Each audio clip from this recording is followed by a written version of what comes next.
కొనడం స్టార్ట్ చేసినారు. ఈ ఇద్దరి వల్ల ఆడ కార్యం జరిగిందా, ఆగిపోయిందా? ఆగిపోయింది. ఇలా ఎన్ని సంఘాలు ఉన్నాయో, ఎంతమంది గురుగుడు బ్యాచ్ ఉందో ఎన్ని సంఘాలల్లో, వాళ్ళ వల్ల ఎన్ని కార్యక్రమాలు ఆగిపోయినాయో మనం కూడా చూస్తూనే ఉంటాం మన ఊర్లలో, మన సంఘాలలో. దేవుడు నీతో చెప్తున్న మాట ఏంటంటే, నీవు ఎక్కడ ఉన్నా, ఏ కార్యం మొదలుపెట్టినా నీలో కాన్ఫిడెంట్ ఉండాలి. నీలో కాన్ఫిడెంట్ ఉండాలి. I can achieve this, I can get this, I can reach my goal, I can success in my life.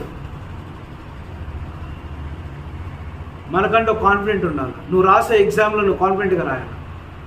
నువ్వు చేసే ప్రయత్నంలో నువ్వు కాన్ఫిడెంట్గా చేయాలి. గులుగుడు వద్దు, నేను పాస్ అవుతున్నావు కానీ డౌట్ వద్దు నీకు. నీ ప్రయత్నం నువ్వు చేసిరా. కార్యసిద్ధి కలుగజేవాడు దేవుడు. అర్థమవుతుందా?